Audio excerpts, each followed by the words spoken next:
Good morning and welcome. Please join me in prayer. As we know together that there is one source, one creator, one creative power that flows through all of the universe, that creates by becoming its creation, by personifying as each one of us here, by becoming the trees, the rivers, the rocks, the mountains, the animals, the plants, and all beings radiate that love, light, peace, beauty, and truth that is God. So we remember that profound truth this morning, and we align with it, knowing that we are part of that. And on this beautiful midwinter morning, that is the 94th anniversary of the birth of Reverend Dr. Martin Luther King, I want to express gratitude that the dream he shared with us is the grandparent of our vision of a love-soaked world. It's half a century later and we still have work to do, but we are the heart, the voice, the hands, and the feet of spirit moving through the human realm. And though our work is not done, we have made tremendous progress, and we continue to do so. So I give thanks for that. I give thanks for the inspiration of Dr. King. I give thanks for the inspiration we're about to receive from Reverend Diana. And so I simply let this gathering this morning unfold, guided by Spirit, knowing that it does so perfectly and joyfully. And we anchor this into being by saying together, and so it is. Amen. Good morning.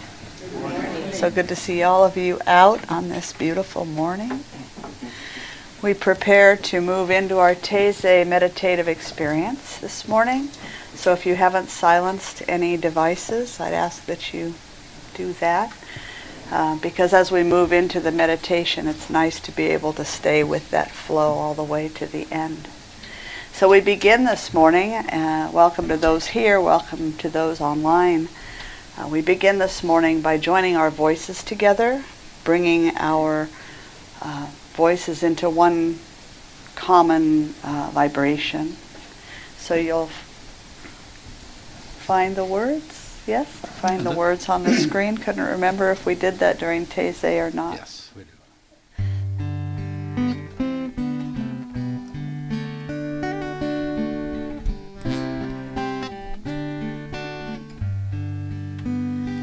Welcome home to your mystic heart. Lay aside whatever came before. Let your own intuition start to guide you to heaven's door. Welcome home to your mystic heart. Lay aside whatever came before. Let your own intuition start to guide you to heaven's door. Welcome home to your mystic heart. Lay aside whatever came before. Let your own intuition start to guide you to heaven's door. To guide you to heaven's door. To guide you to heaven's door.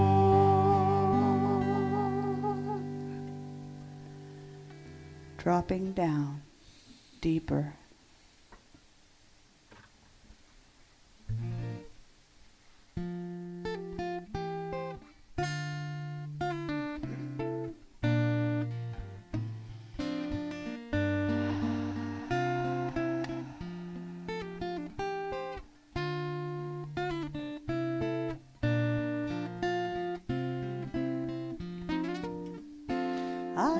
dropping down to the truth of who I am. I am dropping down, surrendering in love.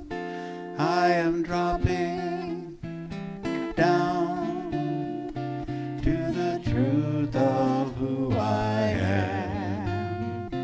I am dropping down, surrendering in love. I am dropping down to the truth of who I am. I am dropping down, surrendering in love.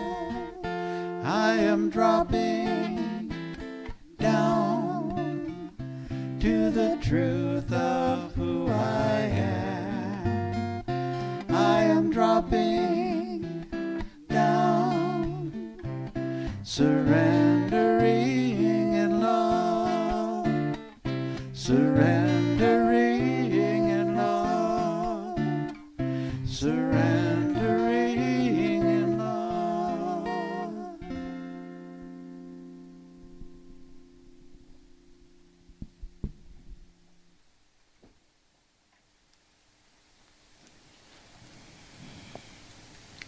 So we move more deeply into our meditative journey this morning with eyes closed or gaze turned downward, taking a slow, deep breath in.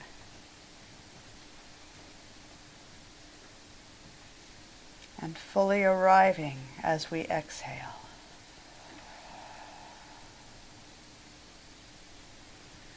Bringing full awareness to the breath as it moves in and out.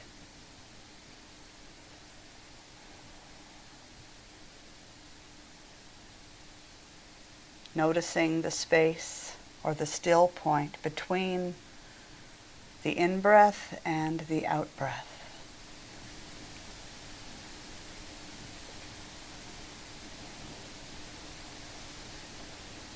Deeply rooted in peaceful presence.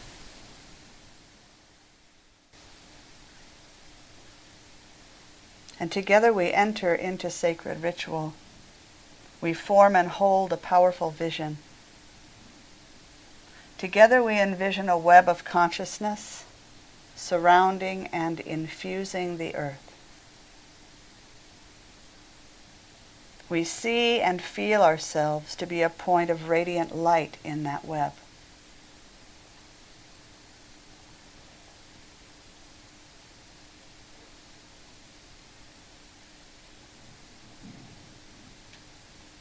Can you feel the light that you are radiating from deep within you?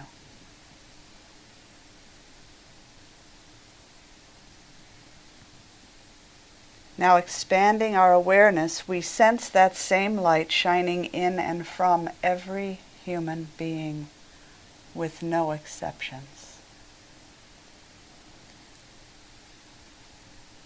One by one, we stretch further, acknowledging every creature as an expression of light.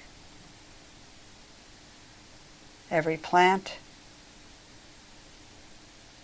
every rock and grain of sand,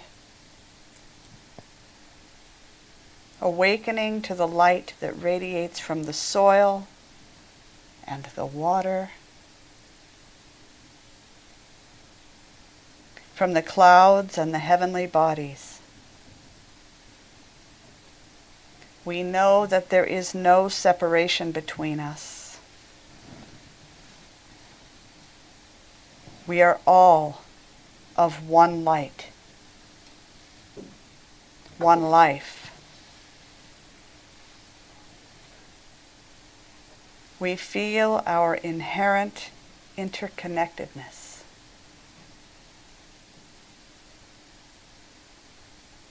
As self-reflective beings, we acknowledge our personal responsibility and our role as caretakers.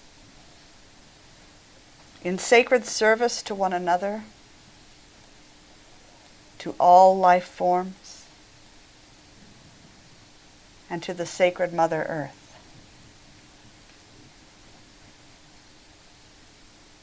Grounded in our oneness, we consciously sense and feel our rootedness as we explore what it means to be rooted in sweet surrender.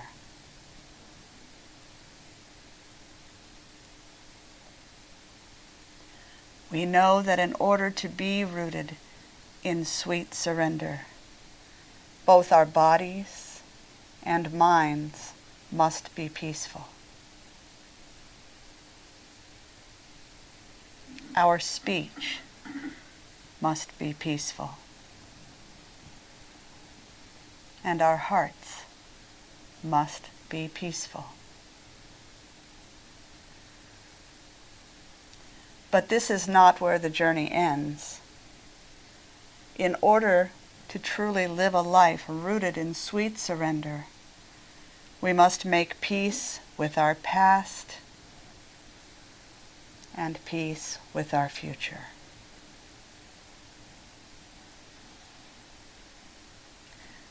There are grievances we hold against others. Past grievances filled with emotional charge. There are grudges we hold against ourselves, the could-haves and would-haves and should-haves. If only I'd done it differently. If only I had a fresh start, a do-over. We all hold these grudges. There are grudges that others hold against us because of things we have said or done. Moments when we were not impeccable with our words, our choices, or our actions. How are we ever to move forward in life if we are not willing to step out of the past?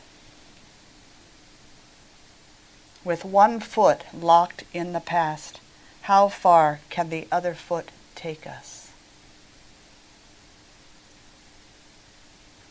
If we're unwilling to let go of the blame, anger, sadness, or resentment that we hold for ourselves or others, we stay trapped.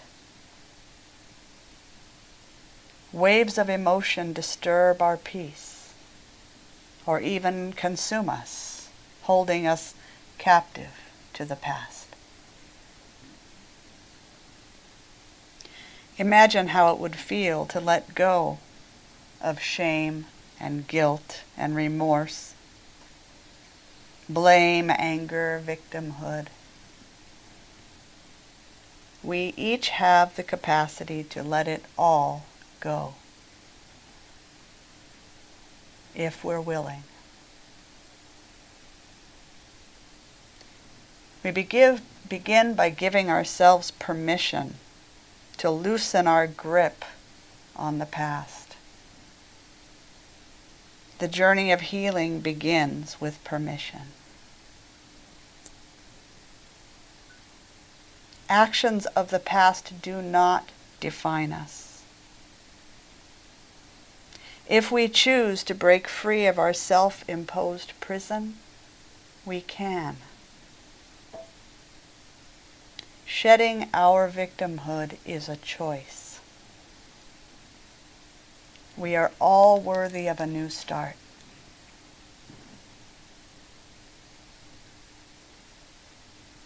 Whether you are releasing yourself or another, ask yourself 2 questions.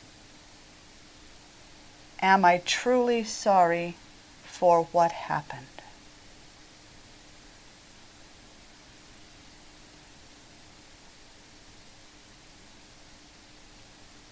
And knowing everything I know now, would I choose differently?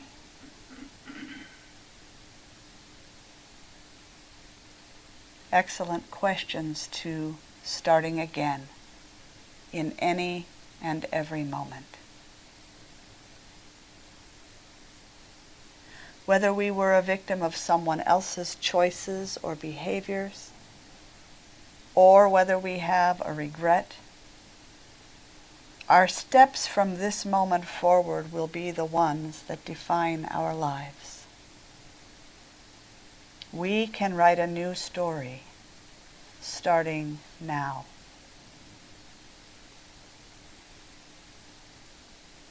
There is an ancient reconciliation practice that comes to us from the indigenous people of the Pacific Islands. You may be familiar with it.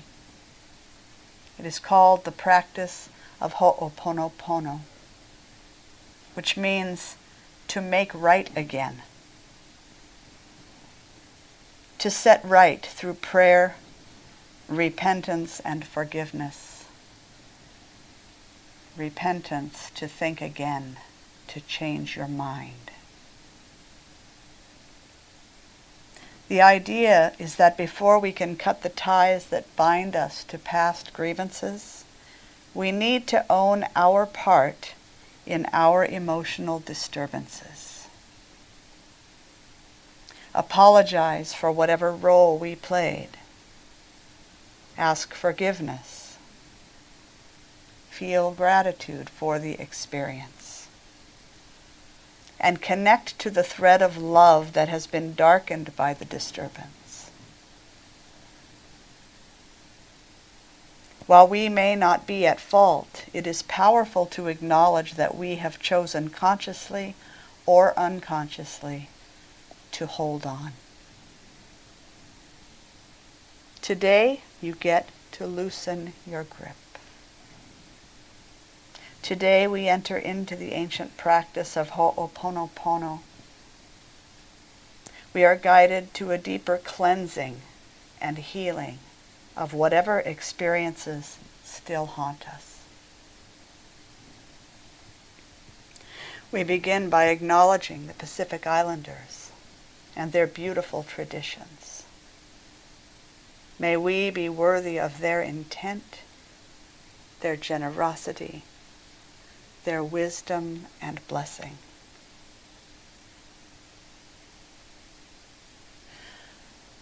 Let's begin this practice by finding a point of pain or tension or dis-ease in your body.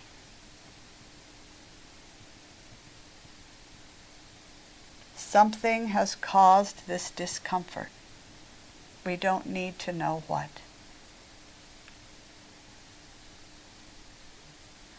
As we did earlier this month, breathe into that place.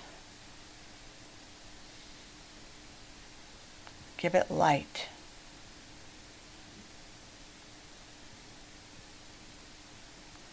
Give it warmth.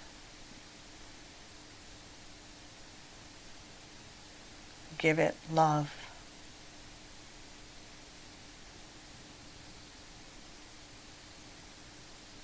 Feel that light and warmth and love expanding.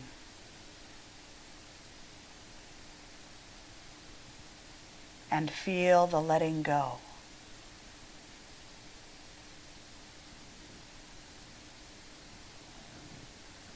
Now say to this place in your body,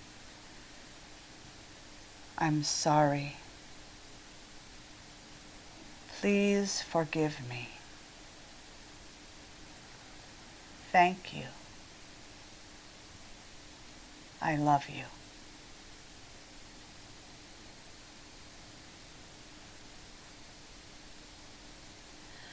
Now we call to mind the child you once were. Make eye contact. See that child looking back at you.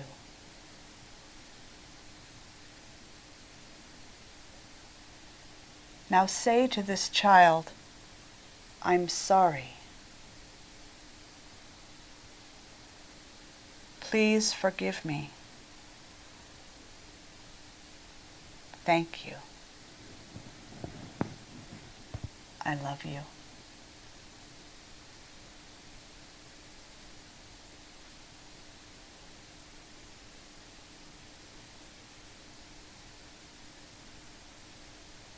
we bring to awareness the person that you were at some defining moment in your life.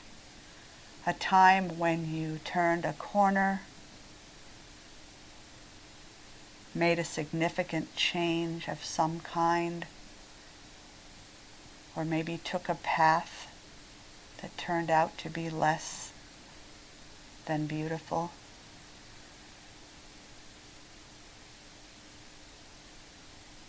Look into the eyes of the one who made the defining decision. Say to this beloved, "I'm sorry. Please forgive me. Thank you. I love you."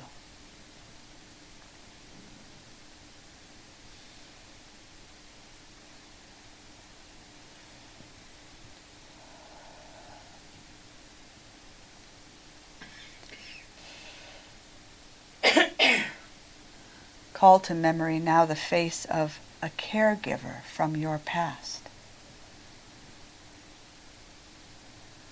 This may be challenging, or it may be beautiful.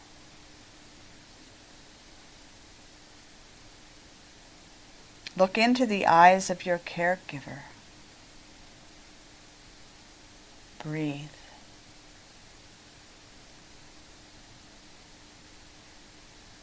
And say, "I'm sorry. Please forgive me. Thank you. I love you."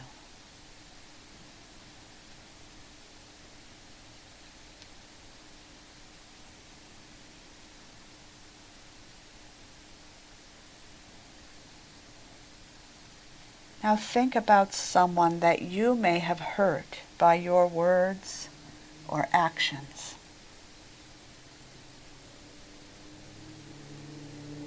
Look into their eyes and say, "I'm sorry. Please forgive me. Thank you. I love you."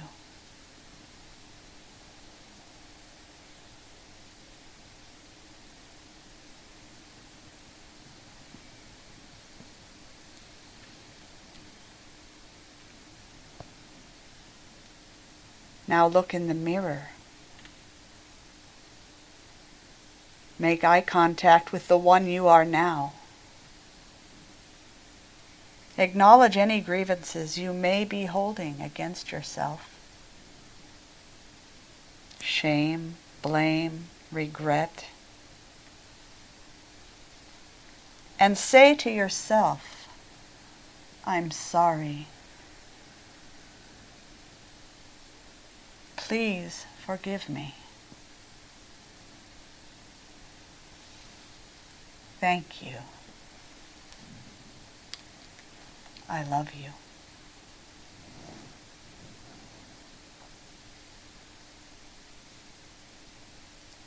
Looking one final time in the mirror and seeing the most magnificent expression of yourself, your God self. Know that you are released in this moment as you speak to your inner divinity. "I'm sorry. Please forgive me. Thank you. I love you."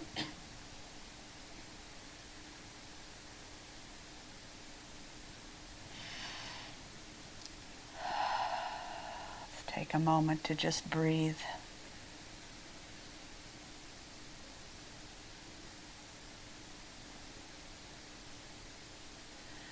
May you be blessed with a wise and compassionate guide who can accompany you through the fear and grief until your heart has wept its way to your true self. As your tears fall over that wounded place, may they wash away your hurt and free your heart. May your forgiveness still the hunger of the wound, so that for the first time you can walk away from that place, reunited with your banished heart, now healed and freed, and feel the clear, free air bless your new face.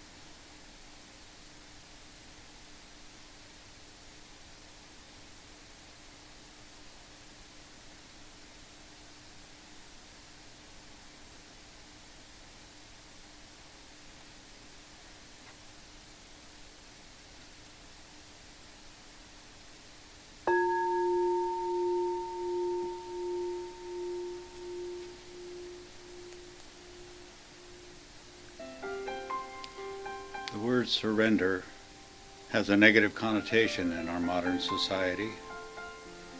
It is usually interpreted as giving up, as a failure to achieve some wanted objective, to lose control of a situation. In a world that values winning, surrender feels like loss. Humankind's long history of war has made us fearful of surrender.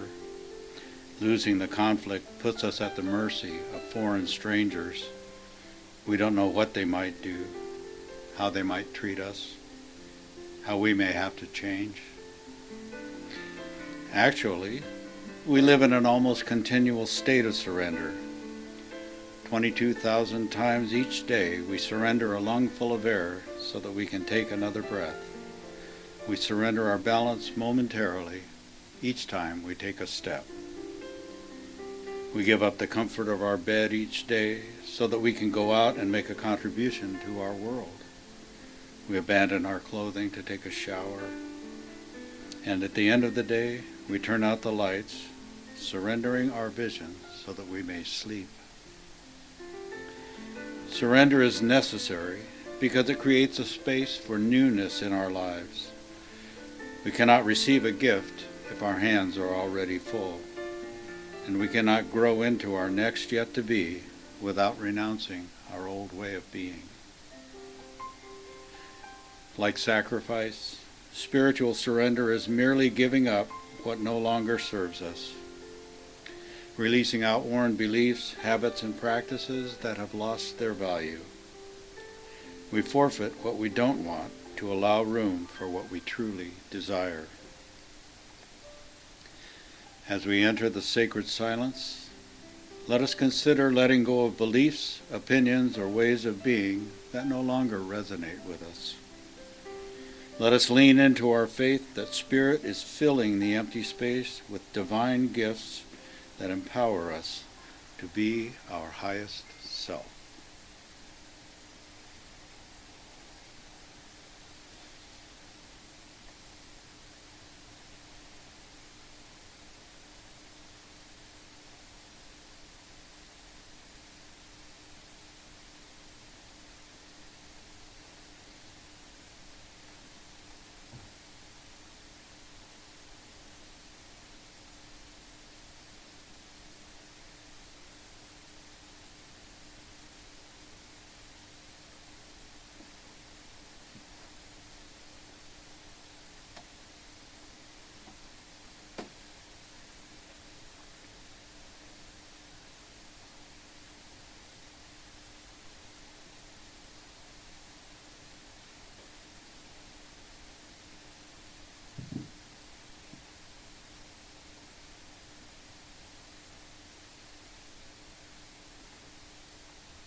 returning our awareness to our bodies, to the here and now, we feel a greater sense of freedom, free of that which is no longer meaningful to us, free to grow into the divine being we are meant to be.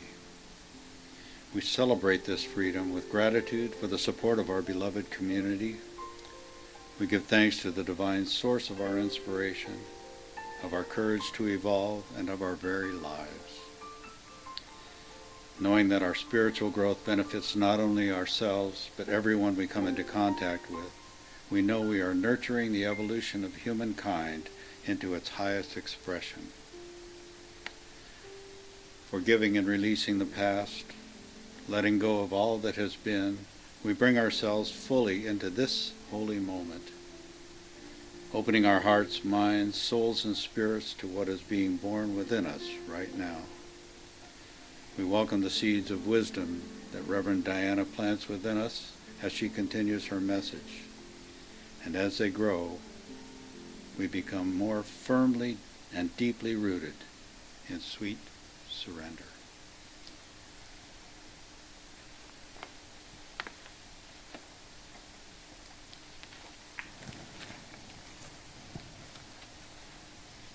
Joseph Campbell, master of myth, said, "The cave you fear to enter holds the treasure you seek." The cave you fear to enter holds the treasure you seek. We each have a treasure we are seeking, and a cave we are unwilling to enter. What's your cave? Where do you fear to go? What do you fear to do? What is the thing that stops you from stepping into your power? What do you fear? Most often, fear is based on a lack of trust. Perhaps you don't trust your heart or your head or the universe. Maybe there have been too many times you've second-guessed yourself. Trust is the secret to making peace with the future. You are already connected to everything you could ever desire or need. But you must trust. You must have faith to receive it. The Rabbi Yeshua spoke, "Now faith is the assurance of things hoped for, the conviction of things not seen." Trust in the Lord with all your heart and do not lean on your own understanding. And your faith has made you whole. Faith is a sacred power. It requires no convincing. It is a deep trust, a felt sense or knowing that whatever is flowing through you flows through everything else. It has been flowing through the cosmos for billions of years and will continue to flow for all of eternity. Trust or faith is embedded at your very core. You can't think your way into faith. It ripens when you are ready to consciously invite it to emerge, to step out of the way and welcome it from the depths, and to lean into it as it rises to awareness. We're going to close our Taizé this morning with a practice called Infinity Breath. Let's start making peace with the future and rooting ourselves in sweet surrender. Become aware once again of your breathing, of your breath. Slow, deep breath through the nose.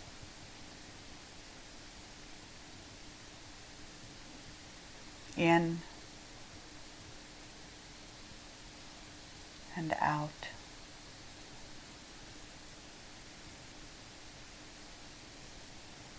Now slow your breath just a little bit more. Breathing so slowly that you can't hear your own breath.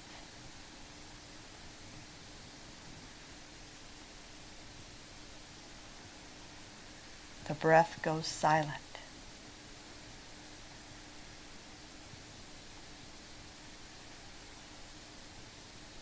The quieter we become, the slower the breath becomes.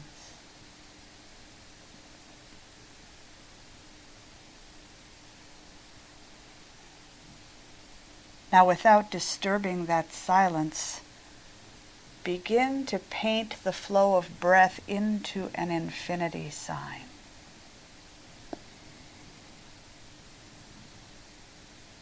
Follow the breath as it moves back and forth. A closed loop.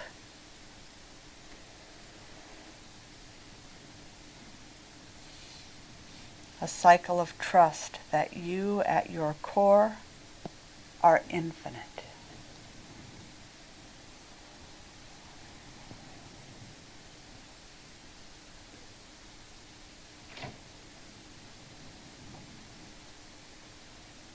Take another moment of silence, painting the flow of breath.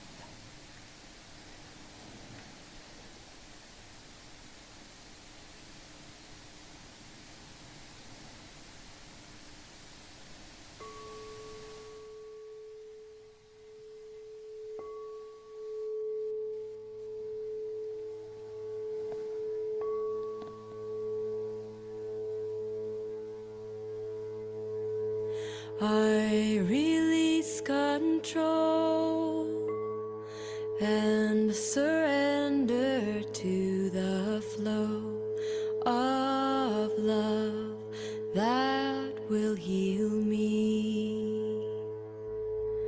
I release control and surrender to the flow of love that will heal me. I release control and surrender to the flow of love that will heal me. I release control and surrender to the flow of love that will heal me. I release control and surrender to the flow of love that will heal me. I release control and surrender to the flow of love that will heal me. I release control and surrender to the flow of love that will heal me. I release control and surrender to the flow of love that will heal me. I release control and surrender to the flow of love that will heal me. I release control and surrender to the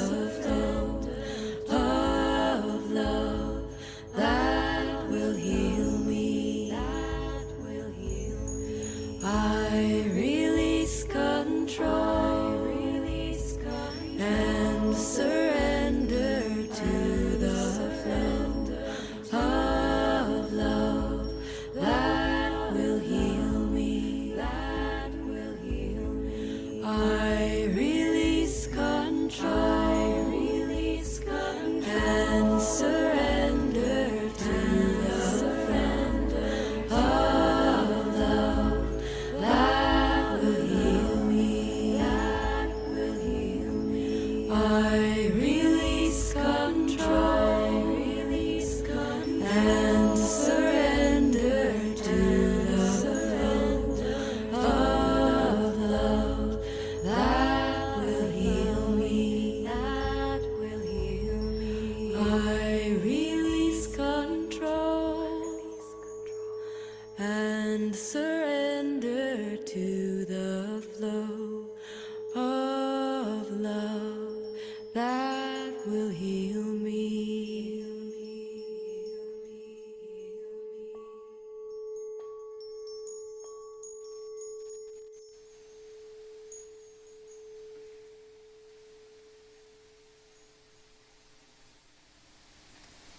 There is only one. I am that. You are that.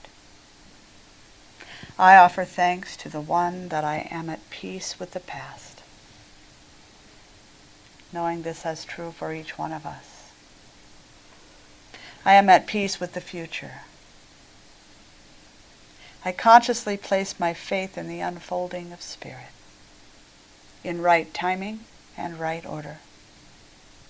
I release, let go, surrender. And so it is. Amen. Coming back into this space, we open our eyes and our hearts and our minds as we're ready. Take a look at who is here celebrating with us this morning. This is your spiritual family, should you choose to adopt it for yourself. This is one of your support systems. These are people who care about you, who are there for you. We're social animals, we're interdependent. Community is very, very important. So as we close today, I apologize, we're going to have 5 minutes less in between times. I felt strongly about completing both of those processes today in the meditation, so I took that chance. As we close our meditation, we offer the opportunity for you to share of your financial good in support of our work, if you should choose to do that. And if you're joining us online, you can go to mysticheart.org and find a donate button and a mailing address. And while we take this opportunity today, we offer a short video, again from Farmer's Footprint. We just sponsored our 3rd acre, you might know, for regeneration with our lunch donations. That's where all of our lunch donations go. So this video today is 3 minutes long as we pass our basket. It's called Jewish Agriculture Week with Farmer's Footprint. Ancient Jewish wisdom really guides all that we do here on the farm.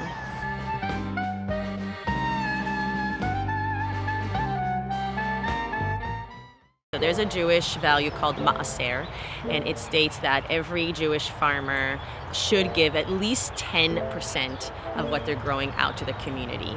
And so we have taken that and increased it to be over 50% of all that we grow. Another Jewish agricultural law for farming is called pe'ah. And pe'ah states that as a farmer, you need to leave the corners of your field to the orphans and the widow and the needy. And so here on our farm, we have designated our farm stand as our pe'ah. Another Jewish value we uphold here is called orla. And orla states that for a tree's life, the first 3 years, the fruits don't belong to us as farmers. So anything that's growing, we gotta chop and drop, feed it right back into the soil.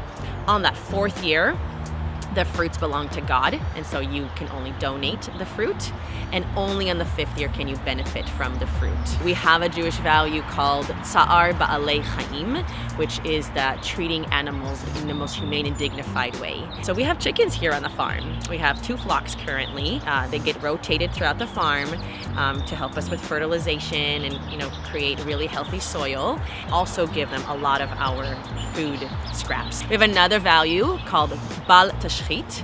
In the easiest way to explain it is do not waste, having a closed loop cycle. That compost operation takes 120 days to become finished compost, and then we take that and put it right back into the earth. We love this concept of do not waste, of not wasting, and we take it into all the things we do. Shemitah is kind of like the overarching, it's like the big, the big law that under it comes all these other Jewish agricultural laws. So Shemitah happens once every 7 years.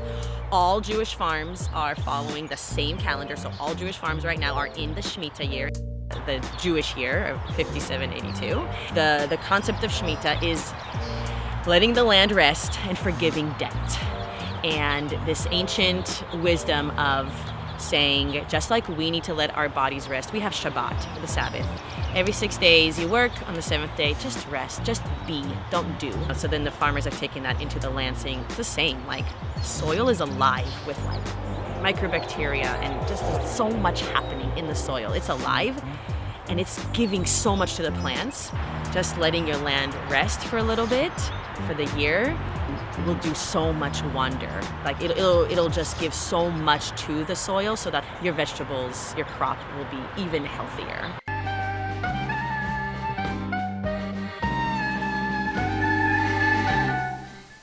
One of the group of farmers that Farmers Footprint supports, the Jewish agriculture farms.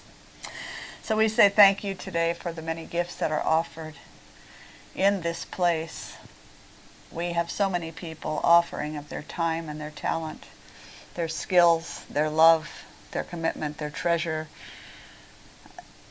It's just an amazing gift that we receive with open and grateful hearts. And so thank you, Spirit. Thank you, each one of you who are the hands of Spirit offering your gifts. And so it is.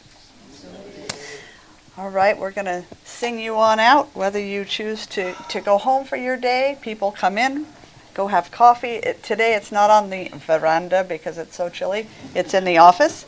So feel free to grab some coffee and do what you need to do, and we'll start up our conscious conversation at 10:30.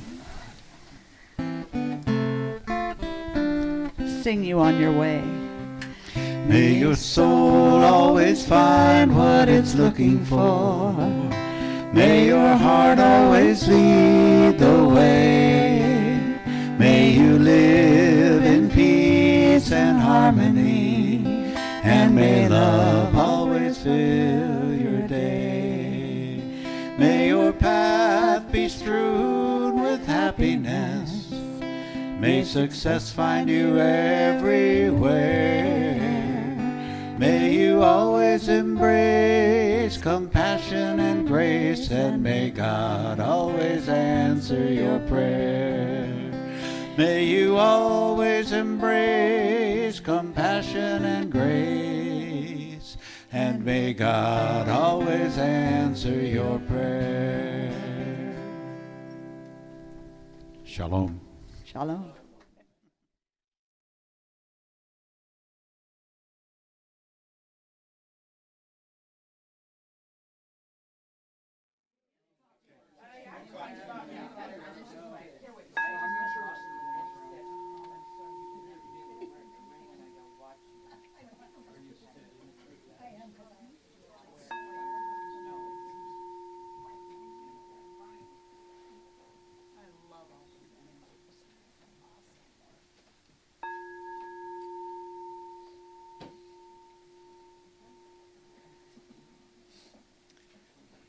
Good morning, Mystic Heart. It's good to see you out in this blustery day. Thanks for sharing your morning with us.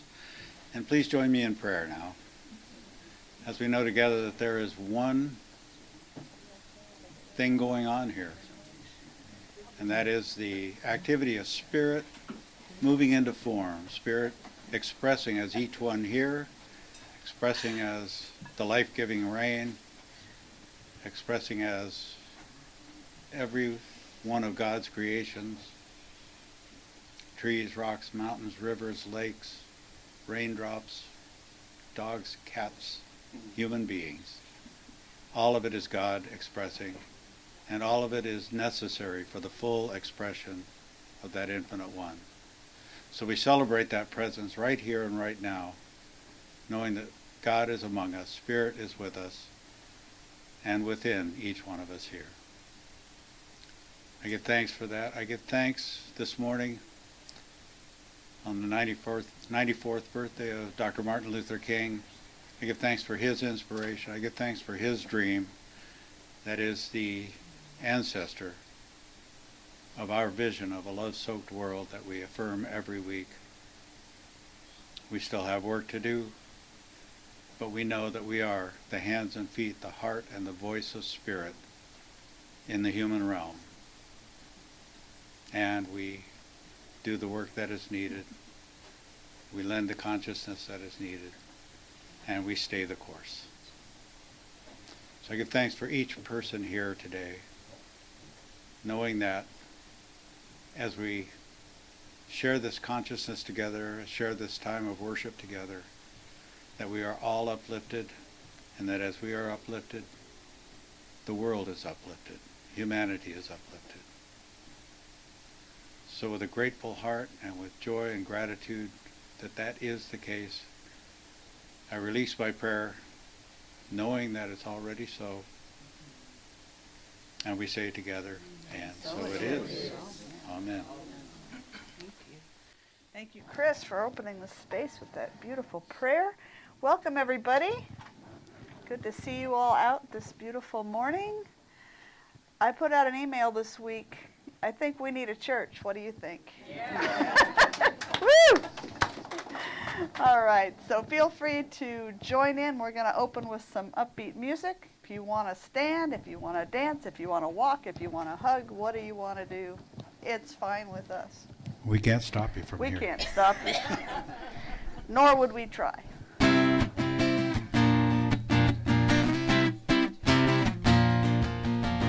Welcome to the Mystic Heart. Join the celebration. Lift your voice and sing your part. Make this affirmation. Spirit made us family with loving hearts to share. Together we are joyfully practicing the possible through prayer. And everything's possible So through prayer. welcome to your Mystic Heart. All right, if you're not up yet, I dare you to stay sitting.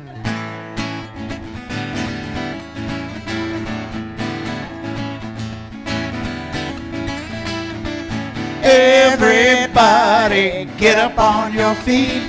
See the light in everybody you meet. Everybody get up on your feet. See the light in everybody you meet.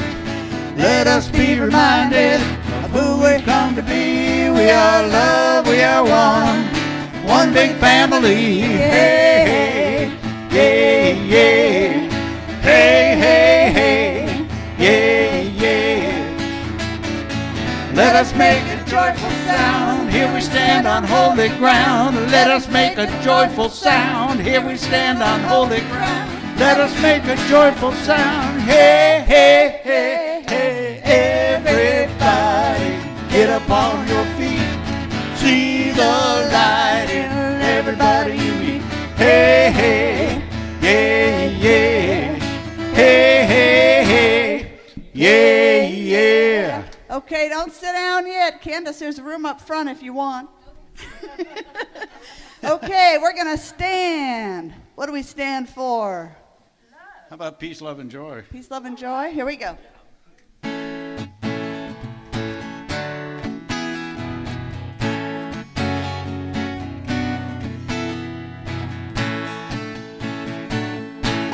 Let there be peace. I am a stand for peace. Let be joy. I am a stand for joy. We are making a new world now. Let there be peace. I am a stand for peace. Let there be love. I am a stand for love. Let there be joy. I am a stand for joy. We are making a new world now. Let there be peace. I am a stand for peace. Let there be love. I am a stand for love. Let there be joy. I am a stand for joy. We are making a new world now. Let there be peace. I am a stand for peace. Let there be love. I am a stand for love. Let there be joy. I am a stand for joy. We are making a new world now. Let there be peace. I am a stand for peace. Let there be love. I am a stand for love. Let there be joy. I am a stand for joy. We are making a new world now. We are making a new world now. We are making a new world now. And stay on your feet if you feel like it, joining me as we jump into our love-soaked world. Getting our bodies engaged, feeling the energy in this space, feeling the presence of spirit moving through the body, hands tingling, energy moving through the arms, energy coming up through the feet, from the earth, just moving up and through us and out, cycling round and round, bringing our bodies to life with God energy.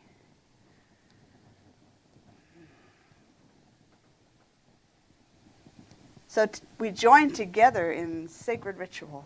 We feel the power of creation moving through us, through this space, as we hold our vision of a love-soaked world, where all humans are embodying and living from peace and joy and abundance, generosity, justice, and freedom. These are the living principles that guide our lives, where all humans practice loving kindness and compassion, honoring and caring for our beautiful planet as the sacred home that she is. We are creating a world where all needs are met, where all beings have plenty of nourishing food, the safety and comfort of home, medical care, education, healthy relationships, right livelihood, creative contribution, and a deep, deep sense of belonging. A world in which all beings are valued and respected for their inherent goodness and light, where the peace we cultivate within shows up as a world free of hatred and violence. We are creating a world that knows no greed, where there's absolute abundance and simply having enough, where every being deserves and receives all that is needed for a rich, full, and fulfilling life. In this new world of our creation, every member of the human family serves as a caring and conscious vessel through which goodness is forever flowing. By the power of our collective intention, we craft a new template, a new way of living on earth. We will not lower our vision until it has come into form, knowing with our whole hearts that such a world is not only possible but inevitable. We take the necessary steps toward its creation. We align our actions to support and nurture its graceful unfolding, with complete faith that Spirit is bringing it into form and experience right here and now. We give thanks for it as we watch it come into being, and so it is. Amen. Thank you so much for joining me every week. Whoops, oops, I flipped my microphone. I got all worked up. Thanks. I appreciate you fixing that. So I'm going to set a little context for our conscious conversation this morning. Our theme this month is rooted, just rooted. And we're talking this morning about being rooted in spirit, but rooted in sacred surrender is our topic. We're looking at what does it mean to be rooted in God, by whatever name we call that. We began the month joining in practices that helped us to calm the body and the mind, knowing that this is the vehicle that we're given to be human present here on earth. We used our physical and mental vehicles as tools for experiencing presence. We practiced finding the still point between breaths and stretching that still point.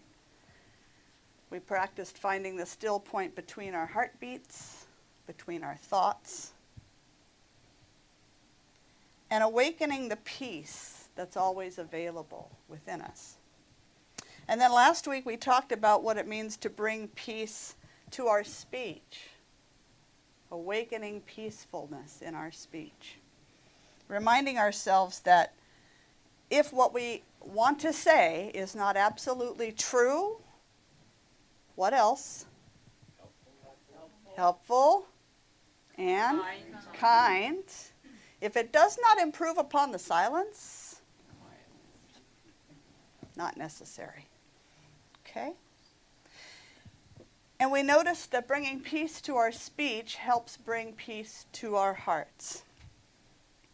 It moves us in the direction of experiencing true compassion, helps move us out of judgment into a sense of true curiosity about others.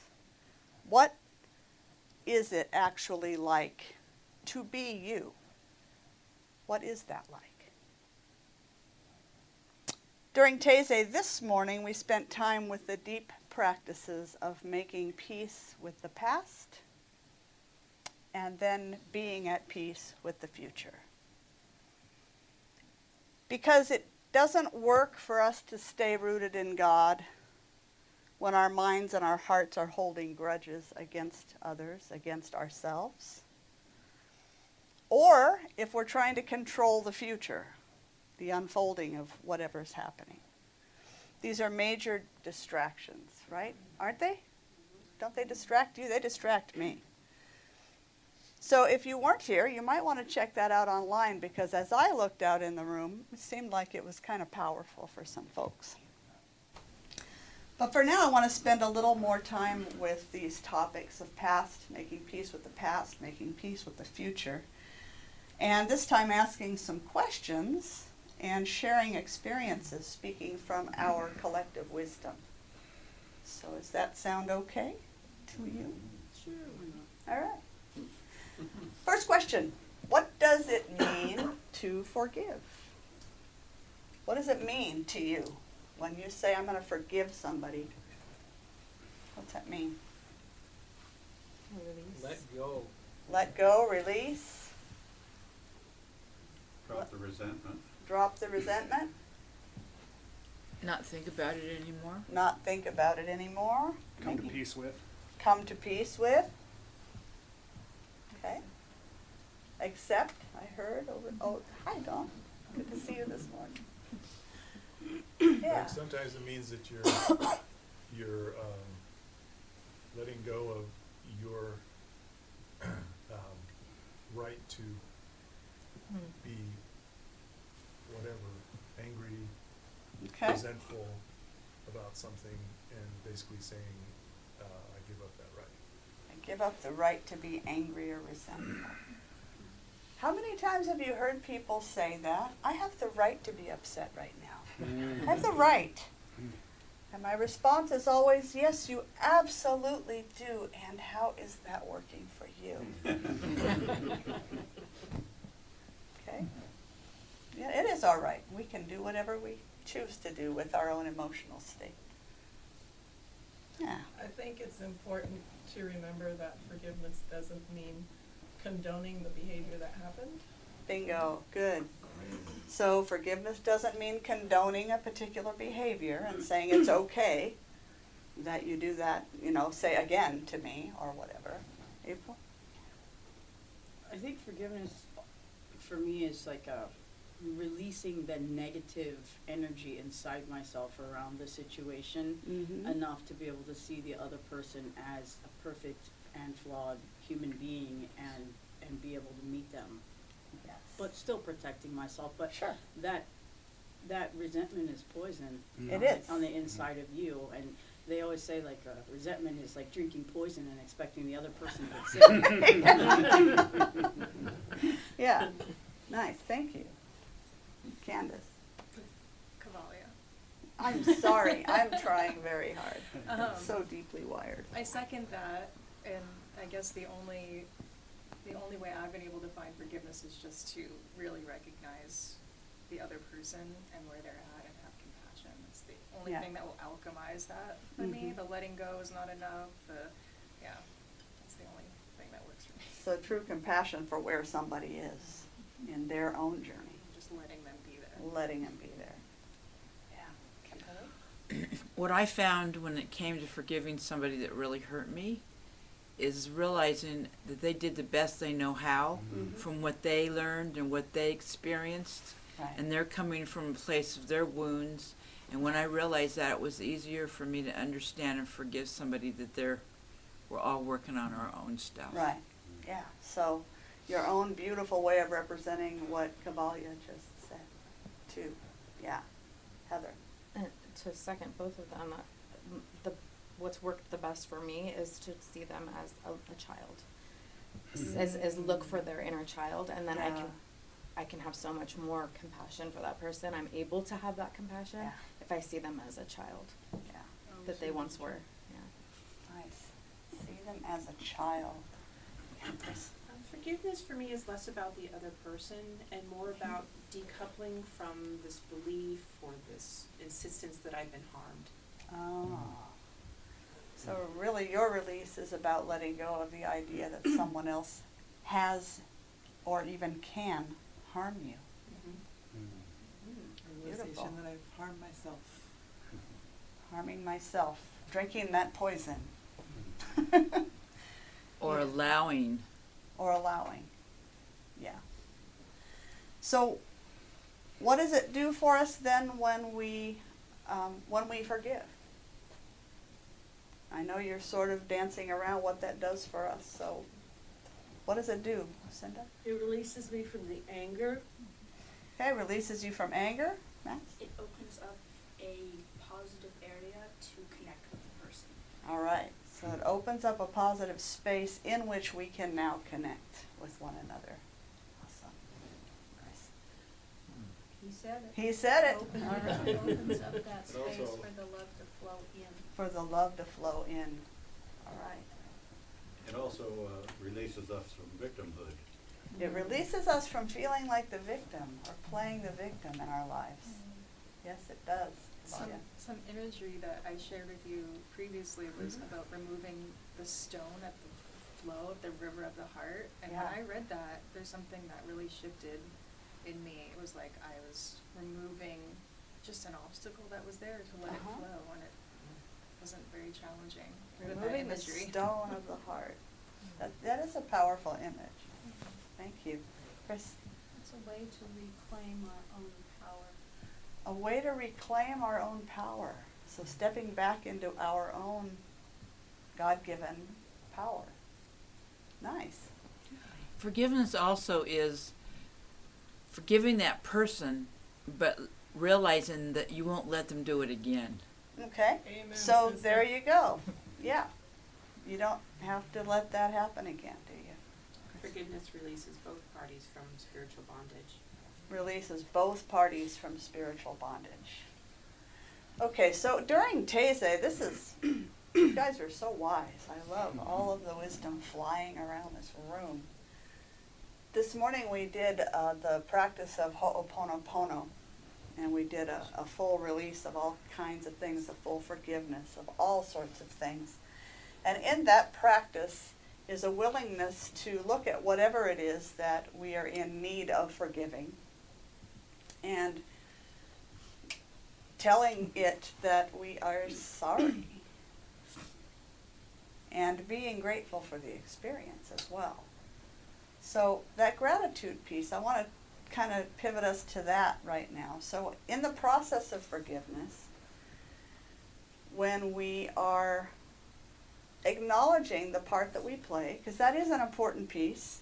It's not that we necessarily created something or caused something to happen that affected us that way, but we are the ones hanging on to that sense of not forgiving. We're hanging on to the grudge or the grievance. So that may be our part.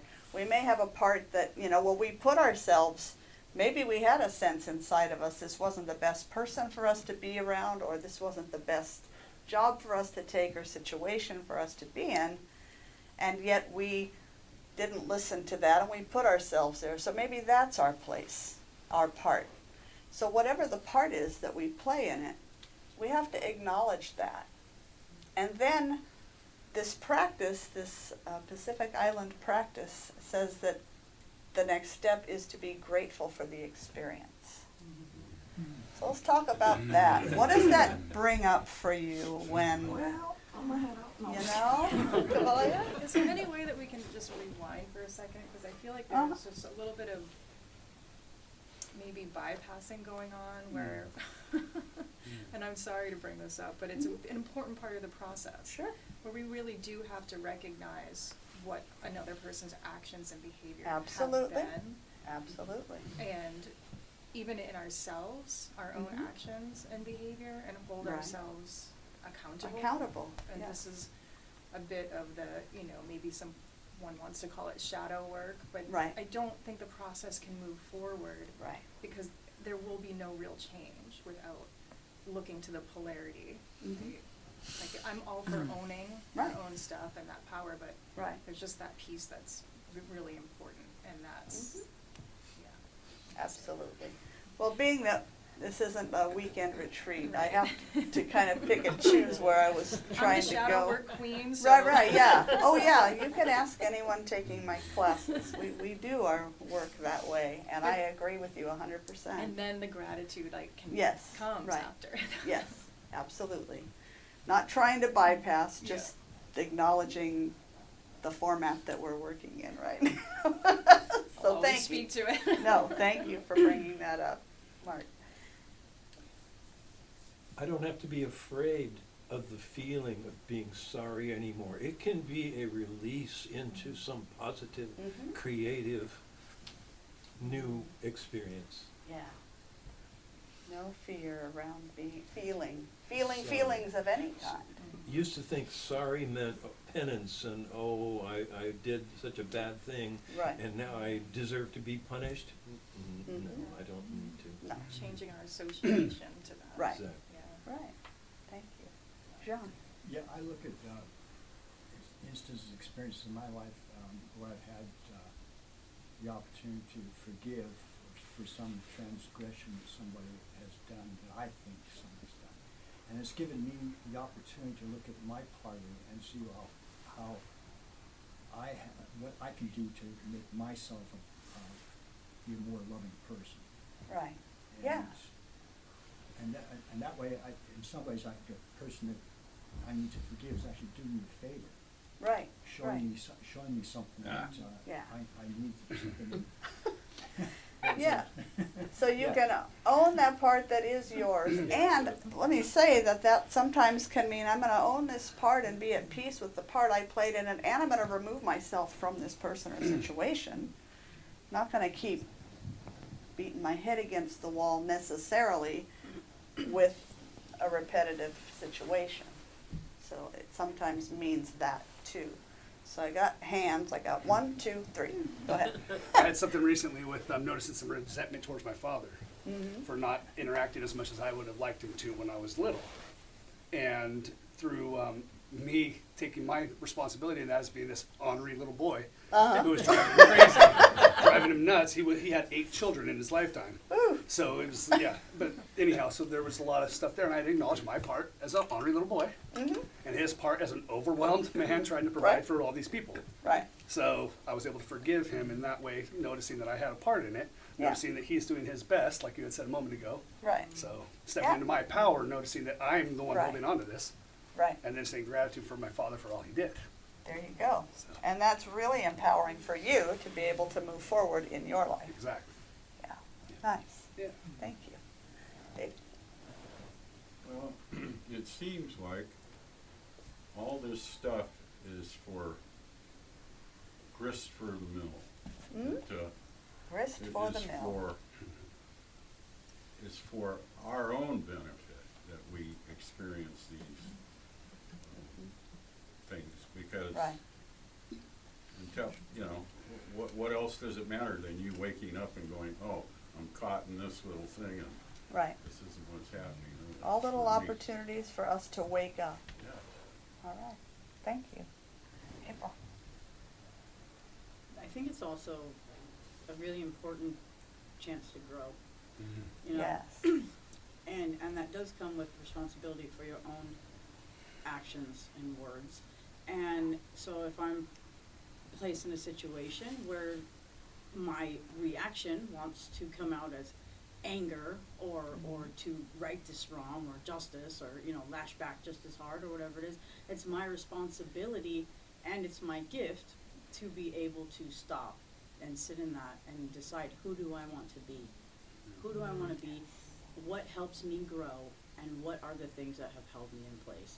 And it's also a wonderful time to shine a light on those things that do come up to the surface. Mhm. Do I want to lash out angrily? And if I do, I should probably do some more work on my anger. Right. I should probably look Right. at my temper. Yes. And every time I grab that Uh-huh. thing that wants to bubble out and I change it into Right. patience and kindness Mhm. and understanding, that's me working on my journey of growth. Right. The other person can be whatever they want to be after our exchange, but I'm the one who has to walk away with me. Yeah. That's right. Each one of us walks around with ourselves. No matter where we go, there we are. Can't get away from it. You can't get away from it. I've There's tried. no way. Yeah, I've tried all kinds of ways Yeah. to escape. Doesn't work. So, in your own life, what are some of the blessings, if you want to share a blessing or two, that has come to you from a past challenge? Something you've overcome or forgiven or stepped away from, or Resilience. okay, resilience. All right. My mom did the best she knew how, and so I grew up and I did the opposite of what she did and became a really good mom. All right. So sometimes we learn by example. We learn by non-example. We learn how we want to be. We learn how we don't want to be. It's all learning. All good learning. There's gratitude too. Gratitude. Okay. Yeah. Lucinda, then Michael. Peace and humor. Peace and humor. You gotta laugh at some of this stuff. I gotta laugh at myself a lot. Catch myself starting to do something and go, oh, come on.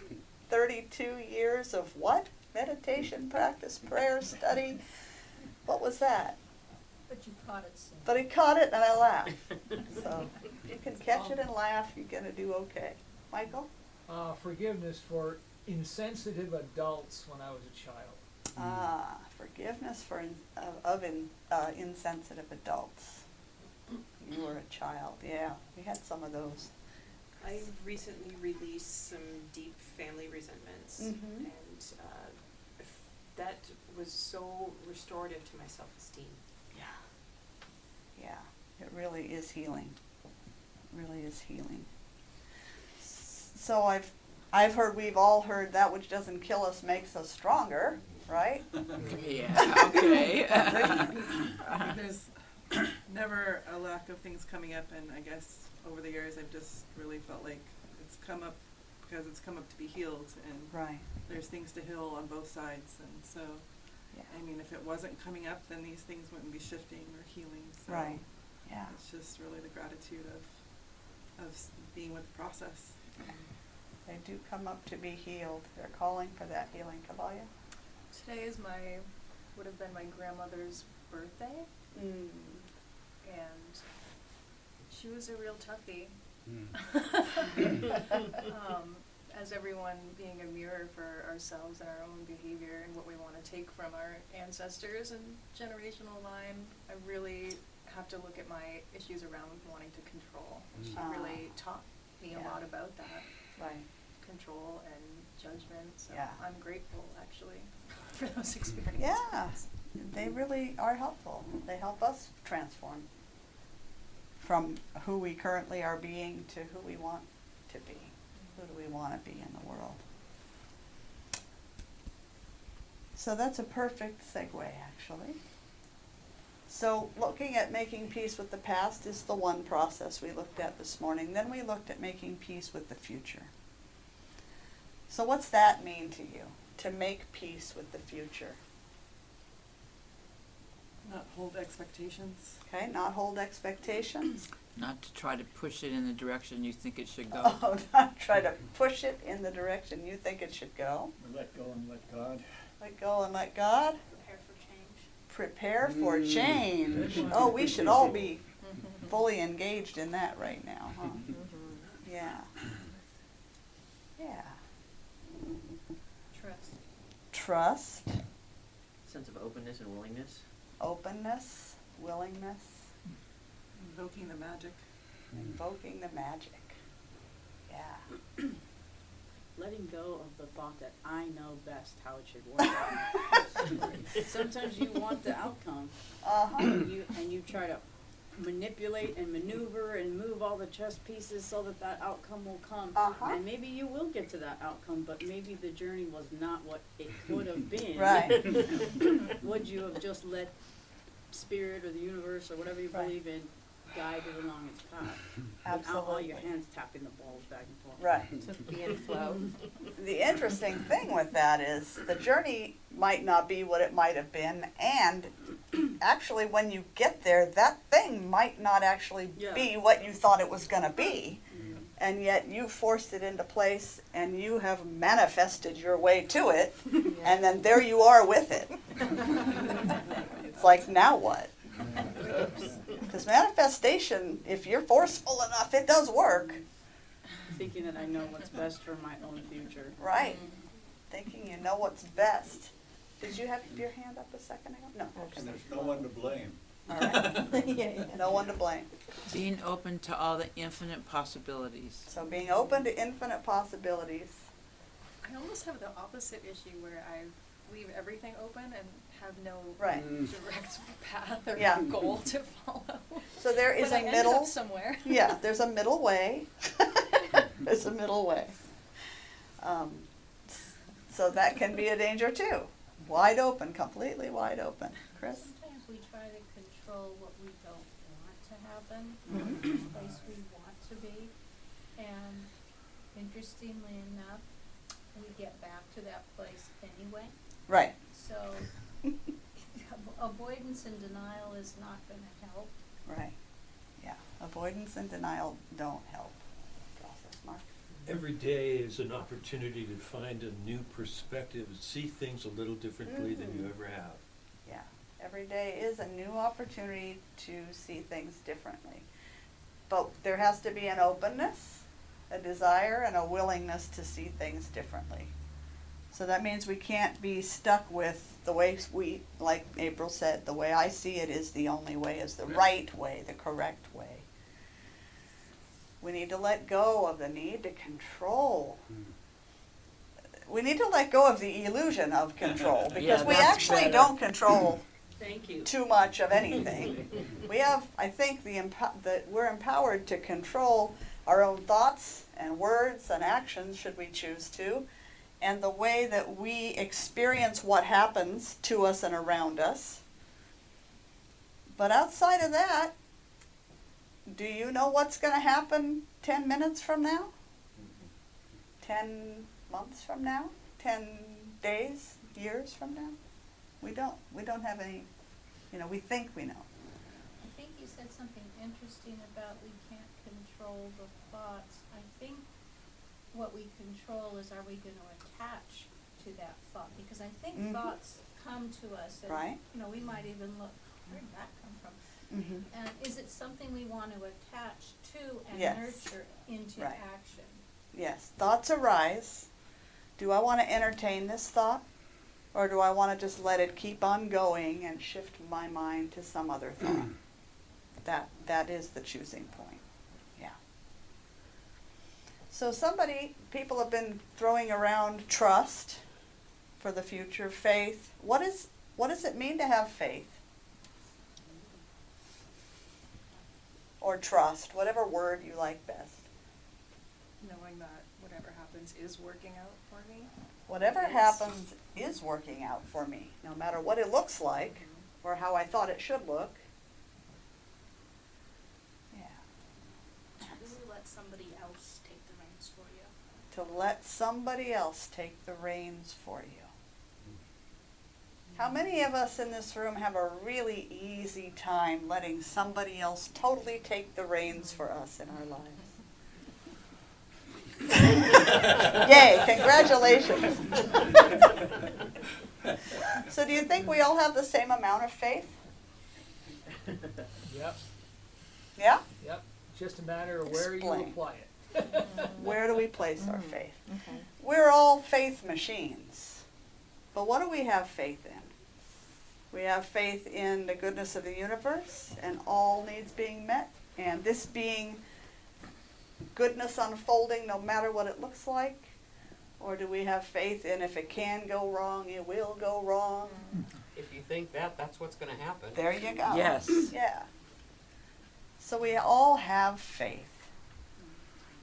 What's the opposite of faith? Doubt. Okay, doubt? Fear?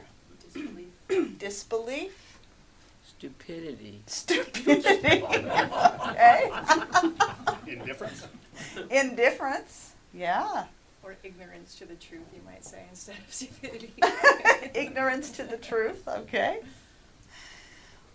What forms can doubt, or whatever you want to name it, what forms can that take in our being as we move through the world? Sickness.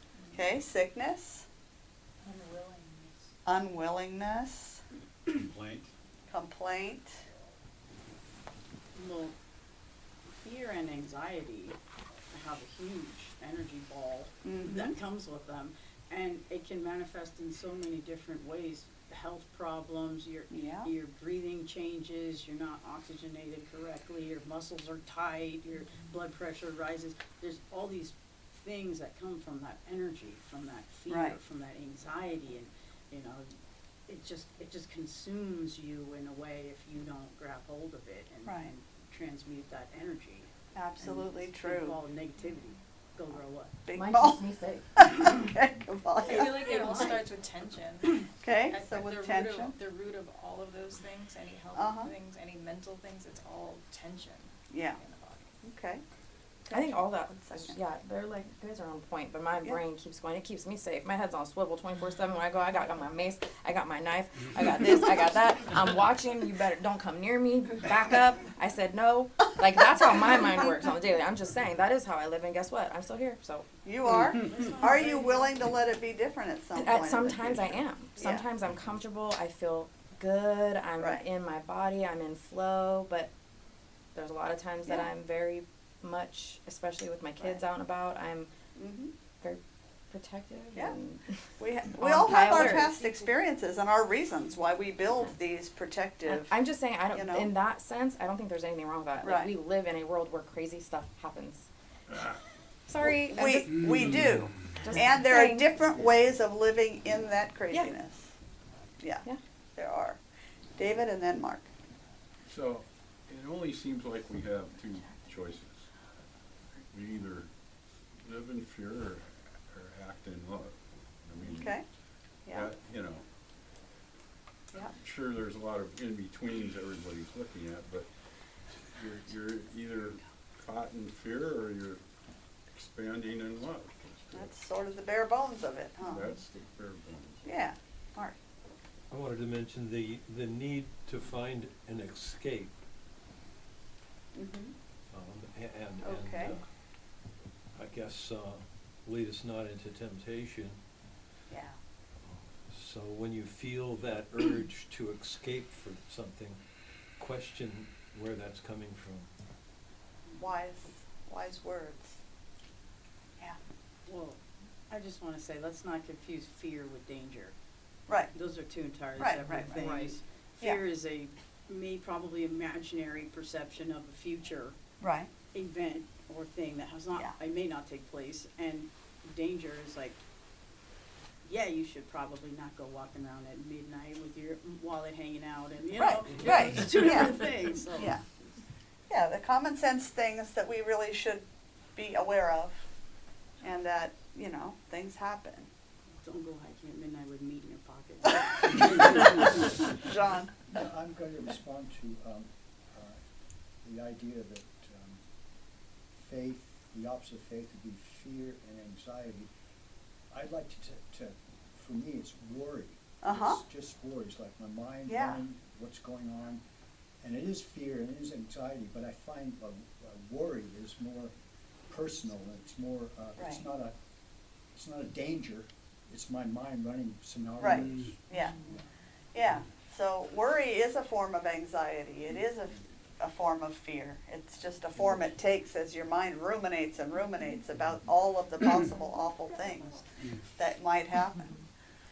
When I hear protection, I don't feel like it's, I feel of it more as being aware and being present, Mhm. and just, you know, acknowledging my space. Right. And, you know, we're not acting, you know, if there's no reason for the fear, it's, Right. there's no actual danger, then it just Yeah. subsides. But we always have that awareness, and really it's just that presence. Right. Being here in my space now, seeing my space for what it is, and Mhm. And being present to where you stand in that. yes. Yeah. Beautiful. Thank you. Chris? I was listening to Kabbalah and then I was listening to David, and what arose to me, okay, where is this, what causes this tension? And so as I'm listening, I see the tension being between our human habits and our spiritual nature, so we're engaged amidst the tension, and how can we marry the two so that they become kind of the one thing that so I think the tension that we're experiencing is from our human nature and our spiritual, inner spiritual nature. Yeah. Yeah, you've got your animal biological survival instincts. Right. And then you've got your faith in God, your mind, your higher consciousness. So, you know, you do need to figure out how to work with both of them. Right. Body, mind, spirit, all one, operating, emotions, psychology, all of it is part of this one human being that we've been called to be at this time on the planet. So that we're pulling in the same direction. All right. those pieces Body, mind, are spirit, pulling in the same direction. emotions, all moving forward together. Yeah. Sandy? I wanted to say that when it gets hard, if we remember one time where we got an answer to our prayer, and we focus on that and we show gratitude, we're focusing in a positive direction, and we're looking for the next need to be met, the next prayer to be answered. Right. And I find it a lot easier to be at that place. So this prayer was answered. I have no reason to believe that this one also won't be. And it may or may not be answered in the particular form that I have in mind. And that's okay too. Yeah. Bob? And then James? And then These Kim. comments reminded me what we're learning in class. Yeah? about Evolutionary impulses. Uh-huh. And how to study that and realize God or Spirit is within us all. But we have the evolutionary impulses from even 50,000 years ago. But Right. It's in all of us. I don't know Yeah. if you call it fight or flight or go to Yeah. church instead or something. There's a whole go. There's a whole bunch of stuff going on in us all the time. You are correct, sir. James. I've been in spaces with my family before that have felt intellectually that would be characterized as dangerous. Why would you do that with your family? Right. Out in the snow in a travel trailer for 3 months with toddlers. Yeah. And everything was fine, everybody's great. But people have said, what are you thinking? But then I've been in spaces where it's vacation in Mexico. And I look around and I go, you know what? I think we need to get out of here. Uh-huh. And I have no idea why. I've got some base things I kind of see. I've got a sensation, and I trust that maybe animal instinct that you just said. Mm-hmm. And we depart. Yeah. You're listening to that inner guidance, Right. that higher wisdom. And so far it seems to work out. So far that doesn't let you down, for sure. Okay, I'm One sorry. One more, and then I'm gonna Okay, pivot all right. us on. 'Cause When I go I into am. fear or when I go into anxiety Uh-huh. about my future, Yeah. I stop and take a breath, and then I go into gratitude about what I already have and what God's already given Yeah. me. Yeah. And it's amazing, even when I'm sad, which is very seldom, I really get high. I really get excited. Wow, thank you, God, for my car that always starts, and my dog, and my kids, and my apartment, and my bed, my health. And then all of a sudden, I bring up my vibration, and I'm happy. And then Yeah. the future, I have nothing to do with it other than just be here and wait for it. Right. So you're present in the moment now. Right. And that's being at peace with the future. Right. Right? Yeah. So I'm skipping a bunch of stuff, as I usually do. I'm going to jump ahead and connect some dots. Have us connect some dots. So the theme for today's gathering is rooted in sweet surrender. First of all, just a raise of hand. Anybody triggered by the word surrender? Used to be heavy duty. Yeah. That one can get to people because it's like giving up, right? Quitting, losing. Yeah, in our culture, it's a trigger word sometimes. But it literally means to let go, or from its roots, to go over and above in giving back. Oh, I like that. To go over and above in giving back. That's where the roots to the word come from. So how does making peace with the past and the future tie into surrender? You've all been talking about it all morning long. How's that tie together? Forgiving is kind of going above and beyond if somebody really did Okay. do you wrong. Yeah. It can be like, you're letting go of that. Right. When they may not deserve it, I guess you could say, but Yeah. so that's kind of going above and beyond. Going above and beyond by using the practice of forgiveness when we really feel hurt. I'm reminded of the analogy of turning the other cheek, or walking 2 miles instead of 1 mile, or giving not just your coat but your robe off your back. Uh-huh. And it's kind of this idea that it's not saying that you need to be submissive, but it's saying that I am recognizing that there is that I can be generous in something that is maybe not positive. Beautiful. Yeah, submissive and generous are not the same thing at all. I mean, they're two different. So not seeing it as being submissive is very empowering. To see it as I can choose generosity. I can choose to give more than I'm being asked to give because it feels good, because it's the right thing to do. It's interesting to consider that we have to put something down in order to do that. We have Okay. to surrender or sacrifice. Right. No, I don't like the word sacrifice, but surrender something. Right. Some sort of resistance to really give from that place. Yeah, I have to put something down. And just to help untrigger a little bit with sacrifice, not that you have to like the word, but the root goes back to make sacred. So that's what a sacrifice actually is, the making sacred of something. So, Chris? The other thing that occurred to me is if we don't let go of the resentment, it Mhm. colors our future, it colors our Right. our worldview. Right. Is this a friendly universe? Well, no, that person hurt me. and I'm still resentful of that, then that's gonna color what my future Right. looks like to me. Yeah. Holding on to that resentment definitely colors the future. Lori. Surrender to me is just simply meaning that you are caught somewhere in the past, or you are focusing on the future. So it's just about gaining the presence. It's about being here now and seeing what is before us now, because there's always something there for us now. Right. But if we get caught up, we will never find it. Right. If we're caught up, we're distracted. And so whatever the gift is in this moment can go right on by. Yeah. That's powerful. Chris? I see surrender as putting down an older or old perspective in service to a higher frame, lens, perspective of where I am now. So putting down a perspective or a view that no longer serves me in exchange for a more awakened, a more enlightened way of seeing that might serve my life better. Cool. So living this life is not for wimps, right? Walking the spiritual path is not for wimps.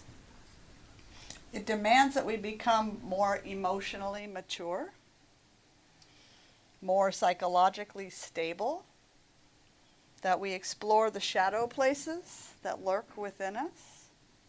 Absolutely. All of that as a foundation for our deep communion with Spirit. Until we've done that work, our humanity gets in the way of connecting with our divinity. It gets in the way. We really don't have any other choice. Hate to be the one to say the words. But our life is our path. There's no stepping off the spiritual path. People say, well, I took about 5 years and I was really off my path. No, you weren't. It was part of your path. That was your path.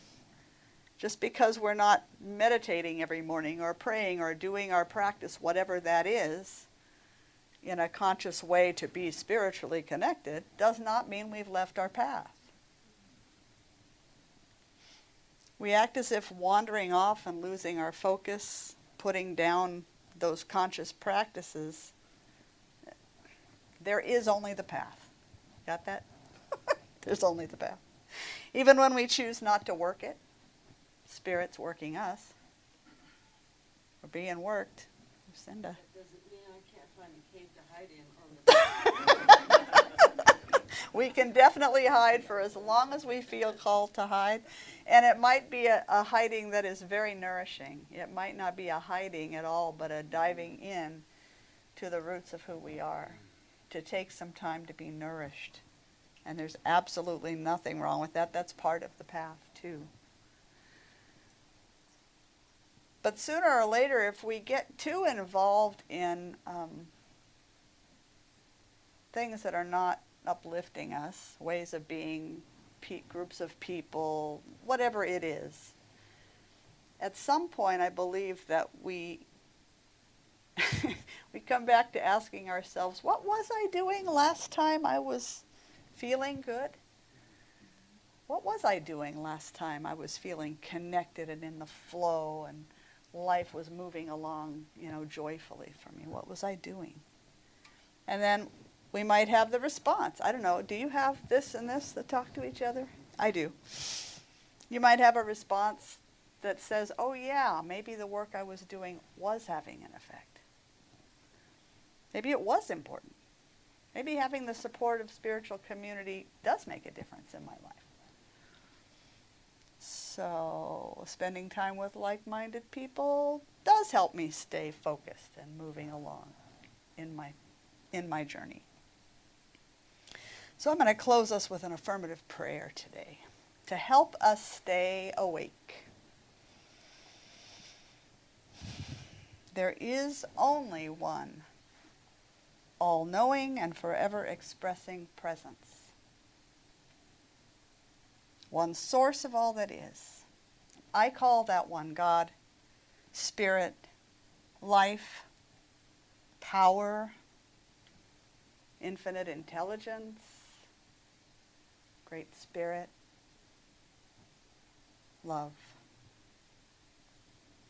And that one is living its life, their life, as me. And as you. Only through humanity can God experience being human. Can experience a whole lot of other things through all of the rest of its creation.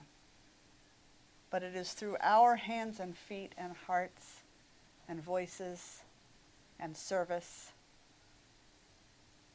that God gets the full experience of being human. So right here and now in this moment, I commit myself to staying awake, to aligning myself more and more closely with the qualities of Spirit. I consciously choose to let go of all of the ties that bind me to the past so that I'm free to be present and to grow into the highest possible version of myself.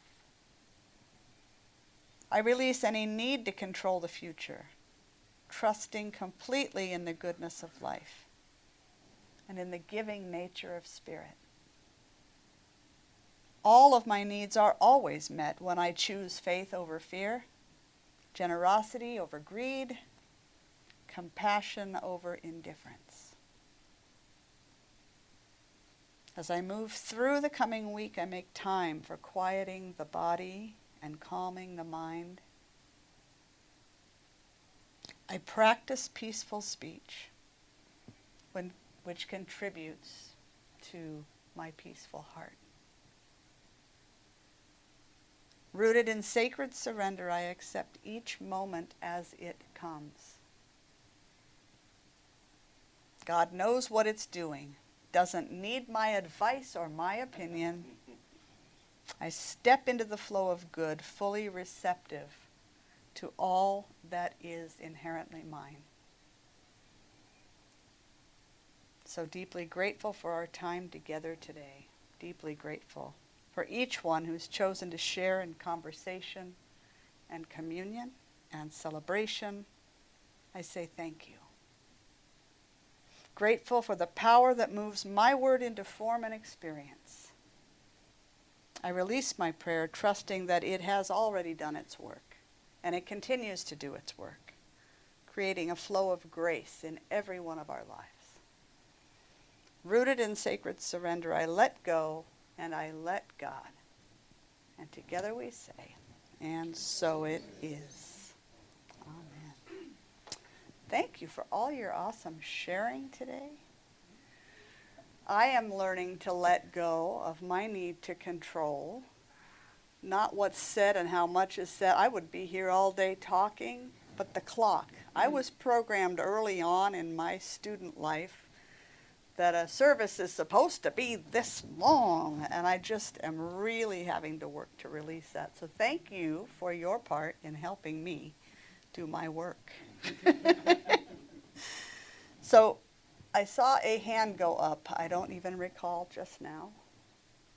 Oh, Lucinda, go ahead. I was going to say the illusion of control. The illusion of control. So many times. That's right, the illusion of control. So every Sunday we invite you to offer of your financial support of our community and the work we're doing in the world, should you choose to do that. So we offer a time now and each week. If you're with us online, you can go to mysticheart.org and you'll find a donate button. You'll also find our mailing address. We also have a gracious giving program for those who feel like they want to make a monthly committed gift. So there's always information online or from any one of us about that. But as we move into this time of giving, we're going to put an affirmation up on the screen. And I invite you to hold these words close to your heart because they really are heartfelt on the part of our leadership and our community. So if you'd like to say with me, as I awaken to the God within me and all around me, I see abundance everywhere I look. I consciously step into that flow of abundance by this act of giving. I offer this gift freely in the spirit of love, blessing and sending it forth to heal and prosper. It is evidence of my deep faith. It does good work in the world and blesses all of creation. I give from a consciousness of abundance, and so it is. Amen. And so we're going to play a video today. Mr. Michael Beckwith. If you can sit still, I don't know what to tell you.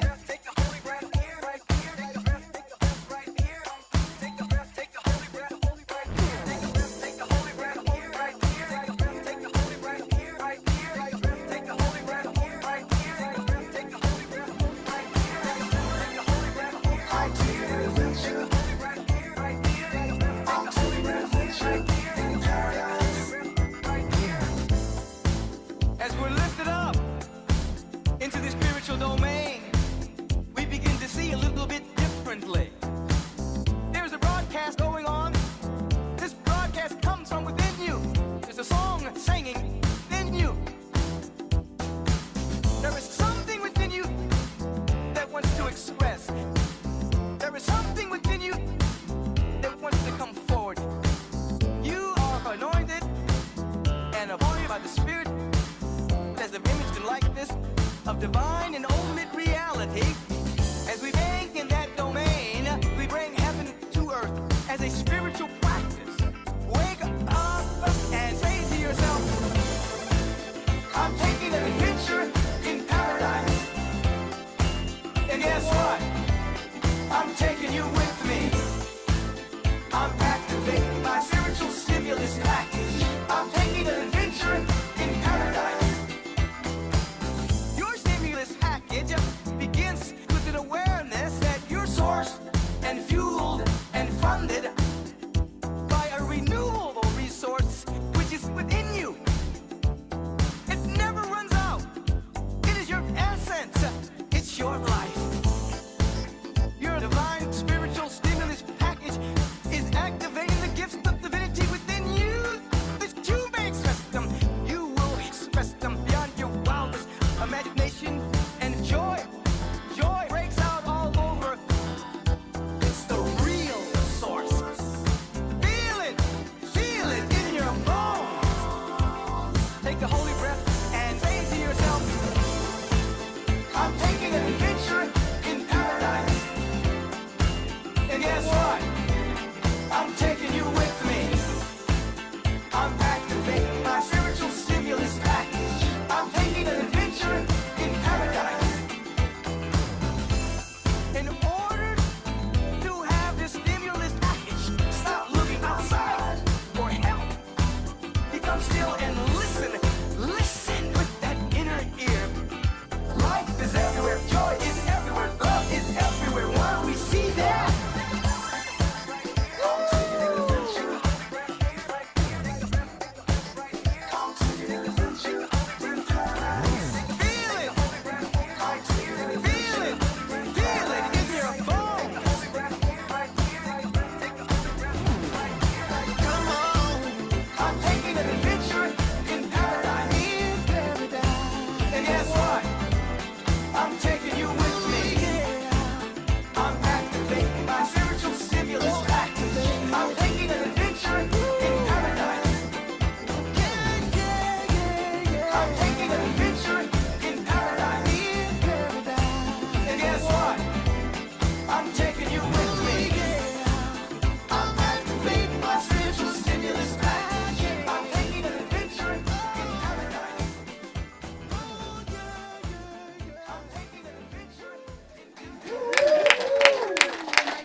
Well, I see more in that video every time. I saw Jamie Lula in there this time. Yeah. Okay, please join me in prayer as we give thanks for these gifts.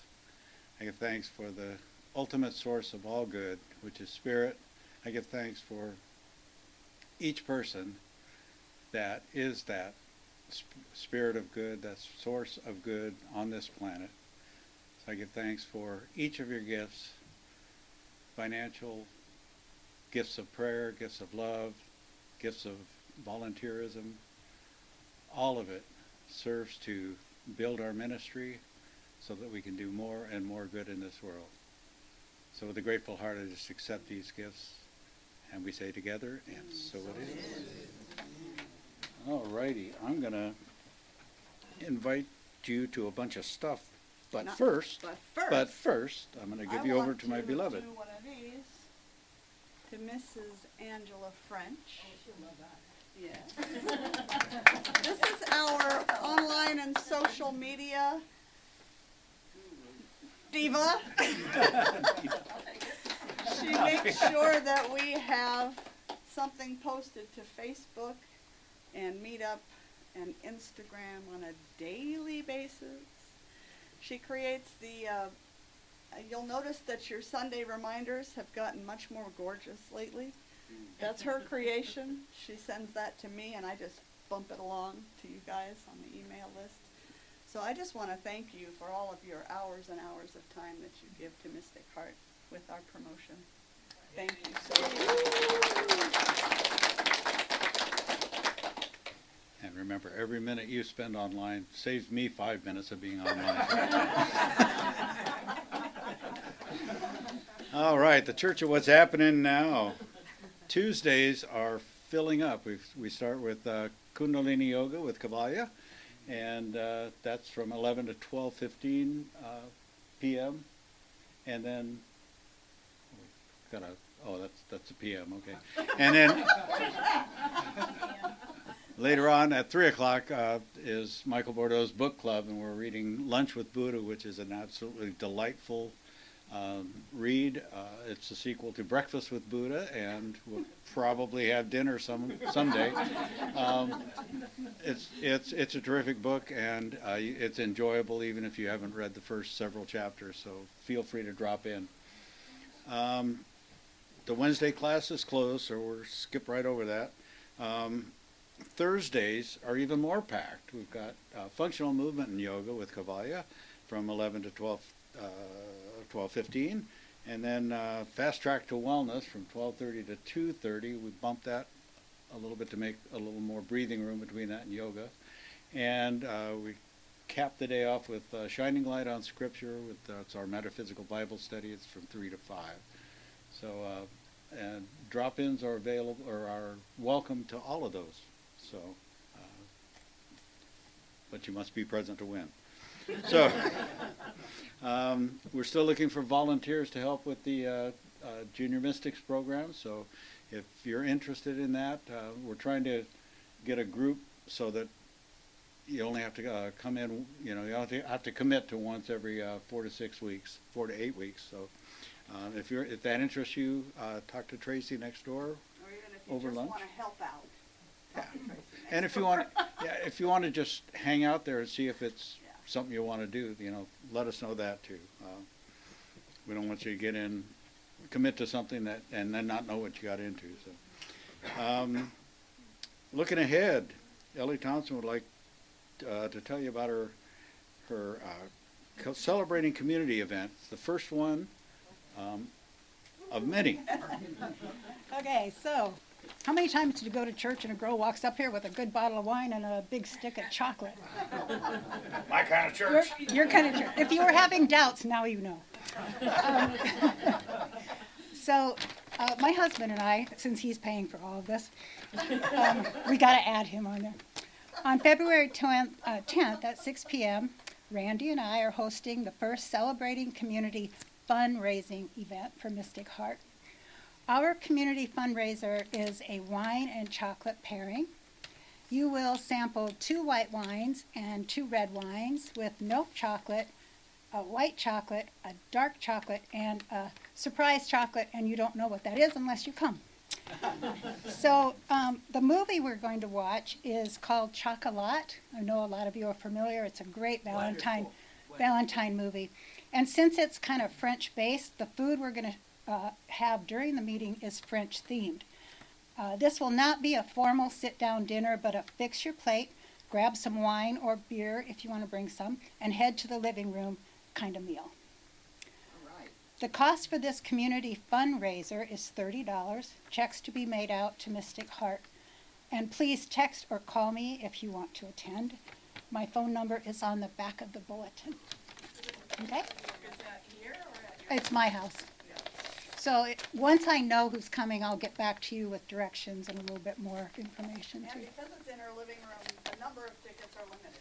Yeah, I have 10 spots, plus Randy and I will sit way in the back. Because, you know, when you sit and there's we have a pretty big screen TV, but you can't just be willy-nilly all over the place because you'll never see the TV. Okay, So is so it the 10th or 11th? 10th. Oh, I think Friday it was- night, I think, is the 10th, because our anniversary is the Yeah, 14th, that so. was my mistake. Okay, I just wanted to make sure Yeah. that. It's the Wednesday 10th. went- Is correct. Yep, okay. I told him 11. Sorry, you don't get the wine. 10th. All right, that's going to be fun. All right, and tasty. And looking ahead, on February 5th, or maybe 6th, whatever that Sunday is, Anton and Laura are going to join us and do the music. So if you want to hear some great music, please put that on your calendar and make sure you join us for that. And we're having another sound bath meditation on Tuesday evening, February 7th. I should just turn this way. Yes, Sherry Barrett is going to grace us with her presence again and do an evening sound bath, and I'll be here in Sweet Eye from 6:30 until we're done. 6:30 to 7:30, I guess. And we still have room available for our second annual Family Spring Retreat. And all the information is right up there, so please let us know if you have any questions. It was, how many were there last year? Was it terrific, or am I bragging? Yeah, okay. This year we have Tracy and Sydney and Andrew coming, so we have kid program planned. This last year we didn't, but we're growing it. Yeah. Yes. Yeah. We have a bonfire Our tender fire right keeper here. right here. That was wonderful last Fire year. ceremony. Yeah. And then our leader provides wonderful, wonderful spiritual experiences for us all along the way. You will grow, you will cry, you will eat. It's wonderful. All right. Again, more details are available on the website or in your bulletin, please. They're over on that little half wall there. Feel free to take one home. No well-dressed refrigerator should be without one. And I'd like to invite you to sit with me if you have a prayer request, if there's something that you'd like prayer or clarification on. I'm available to you after the service. If you would just like to send a request to all our practitioners, you can fill out a prayer card that's over there on the fireplace. And if you're not on our email list and would like to be apprised of what's going on, there's an information card over there that you can fill out, and we'll get you in the loop. And that's about it for now. I think Soup Day next door awaits us, so let's go ahead and sing our way out of here. All right. There you go. Beautiful. Soup and sashimi. Yeah, we got food. We always have food. And salad for David. And everyone else. All right, here we go. Singing for soup. Here we go. Singing for soup.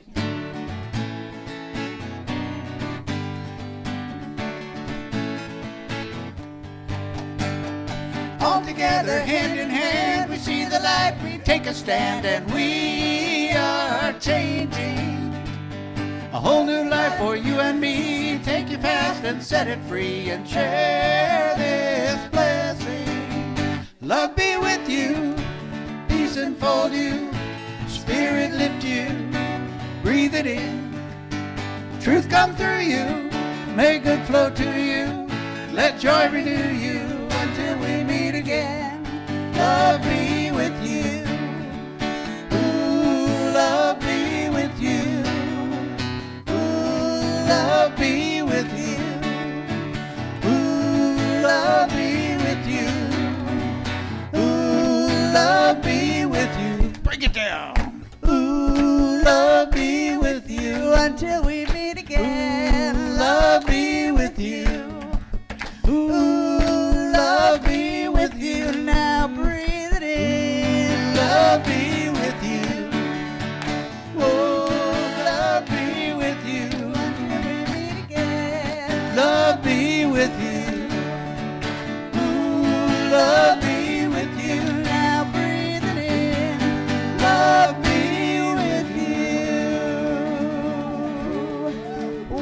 love you. Thank you for being here. Please Many, join many us for lunch blessings. next door if you'd like to.